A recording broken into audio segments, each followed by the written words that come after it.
ጋይስ ከፈለጋችሁ ሪከርድ አድርጉኝ። እንደውም ሪከርድ አድርጉኝ። እኔ ሀቁን ነው የምናገረው ጋይስ። እኔ ባያዝድ ያልሆነ አስተያየቴን ነው የምሰጠው። እሺ ይሄ ጓደኝነትም ሳልል የሰራም ሰው ሳልል ትክክለኛ አስተያየቴን ነው የምሰጠው።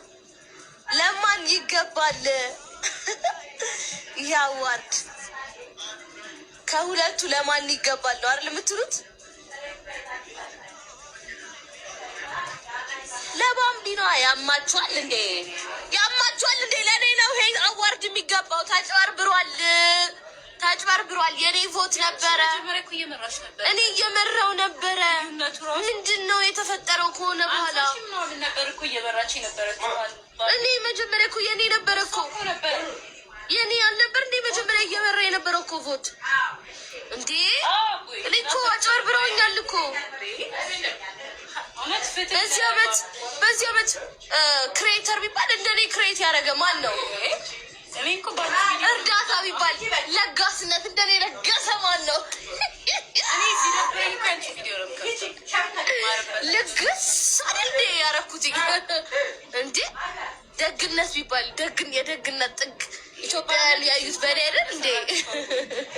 አዋርዱ ለማይገባል። አንድ ጥያቄ ነው ያለኝ ጥያቄ ለአፍሮ ነው። አዶናይን ስትመርጡ በምን መስፈርት የመረጣችሁት የሚል ጥያቄ ነው። ምክንያቱም የቲክቶክ አዋርድ ስለሆነ ያው ሁላችንም የአደባባይ ሚስጥር አይደለም የሚፎካከሩ ሁለት ሰዎች አሉና ምናልባት እሱ ነገር ላይ ተጽዕኖ ያመጣሙ ያሉናችሁ አዶናይን መምረጣችሁ። ሌላው ደግሞ ለምን ሁለት ተወዳዳሪዎች እያሉ ለምን አዶናይ ተመረጠ ነው። እኔ የአፍሮ ሀብ አምባሳደር ብቻ ሳልሆን የአፍሮ ሀብን ባለቤት ነኝ። አብረን ነው ፓርትነር አድርገን እየስራ እያመጣን ያለ ነው። ሰው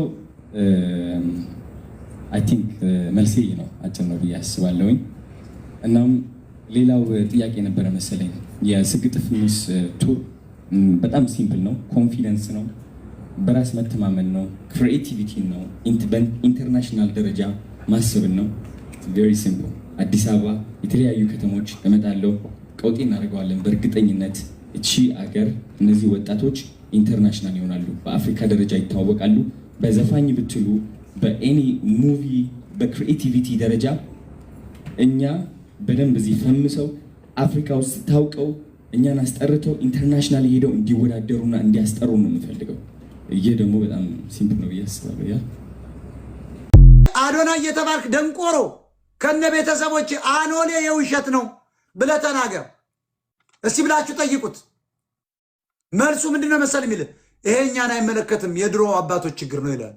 ታዲያ እኛ እኮ የምንገደለው በድሮ አባቶች ወንጀል ነው ማለት ነው። አንተ ቀዳዳ በቀይ ወጥ እየገዛህ መደለል አይደለም። አንተ የዘመዶች መዋቅር ይቀጥል ዘንድ ነው። የዘረኝነት መዋቅር እንዳይፈርስ ነው። ፍቅር የምትለን የምን አባ ፍቅር አለ ኢትዮጵያ ውስጥ? ፍቅር አሜሪካ ነገር የለም።